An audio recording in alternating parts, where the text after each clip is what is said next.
नमस्ते। मैं आज आपके लिए पुदीने की चटनी बनाने वाली हूँ 2 आसान तरीके से। जितनी आसान बनाने में, खाने में उतनी ही टेस्टी और हेल्दी। आप लोगों को तो पुदीना के बारे में पता ही होगा कि पुदीना कितनी हेल्दी होती है हमारे स्वास्थ्य के लिए। तो चलिए देर ना करते हुए मैं पुदीना की चटनी बनाना स्टार्ट करती हूँ। पुदीना की चटनी बनाने के लिए सबसे पहले तो पुदीना के पत्ते तोड़ लेते हैं। मैंने गमले में लगा रखा है तो मैं इसी में से तोड़ लेती हूँ। वैसे मार्केट में अभी तो आसानी से उपलब्ध हो जाती है, आप वहाँ से भी ले सकते हैं। पुदीना के पत्ते तोड़ते हैं ऐसे, ऊपर से जो 4 पत्ते होते हैं वो तोड़ लीजिए, क्योंकि वो डंठल जो होती है वो थोड़ा कड़वा टाइप पे लगेगा, तो पत्ते ही तोड़ते हैं। थोड़ी धनिया की मैं थोड़ा सा धनिया भी ले लेती हूँ, क्योंकि सिर्फ पुदीना की चटनी बनाने पे पुदीना थोड़ा कड़वा लगता है, टेस्ट उतना अच्छा नहीं आता। अगर धनिया डाल दिया जाए तो फिर खाने में टेस्टी लगने लगती है। ये भी मैंने छत पे ही लगा रखा है तो मैं थोड़ी सी ले लेती हूँ। धनिया के पत्ते को मैंने अच्छी तरह से साफ़ करके रख रखा है। पुदीने के पत्ते को भी मैंने साफ़ कर लिया है। चलिए तो अब बनाना शुरू करते हैं। मैंने तवे पर थोड़ी सी मात्रा में तेल डाल दिया है। आप फ्राई पैन या कढ़ाई भी इस्तेमाल कर सकते हैं। 3-4 मिर्ची मैंने डाला है, थोड़ी सी लहसुन और थोड़ी अदरक। आप जितना तीखा खाना पसंद करते हो आप अपने अनुसार मिर्ची की संख्या बढ़ा या घटा सकते हैं। फ्राई हो चुकी है लहसुन मिर्ची। अब मैं इस पे पुदीने के पत्ते डालूँगी।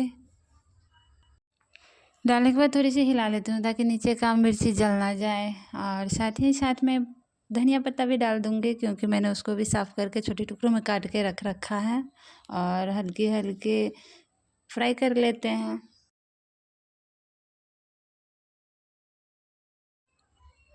मिनटों में ये फ्राई हो जाते हैं। बस थोड़ा सा ये बस इसी प्रकार हो जाए तो समझ लीजिए हो गया है। अब हम इसको, आपके पास सिलबट्टा हो तो आप उस पर, या फिर मिक्सी है तो मिक्सी के जार में पीस सकते हैं। मैं मिक्सी का सबसे छोटा वाला जार लेती हूँ, उसमें आप ठंडा करके भी डाल सकते हैं, लेकिन मुझे बहुत जल्दी है तो मैं ऐसे ही डाल लेती हूँ। अब मैं इसमें आधे कटी हुई नींबू डालूँगी। अगर आंवला उपलब्ध हो तो आंवला भी डाल सकते हैं, मेरे पास नहीं है तो मैं नींबू से ही काम चलाऊँगी। आप भी मेरी तरह नींबू डाल सकते हैं। आधी ही ध्यान रहे, ज़्यादा खट्टा देने पे भी अच्छा नहीं लगता है। अब हम इसे पीस सकते हैं, लेकिन थोड़ी गाढ़ा चटनी बनेगी। अगर आपको पतला चाहिए तो थोड़ी मात्रा में टमाटर डाल दे सकते हैं।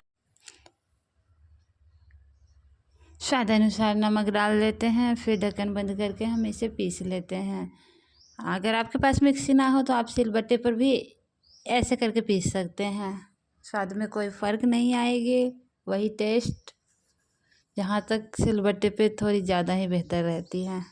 चलिए हमारा चटनी पीस के तैयार है। हम इसे चम्मच की सहायता से एक छोटी कटोरी में निकाल लेते हैं।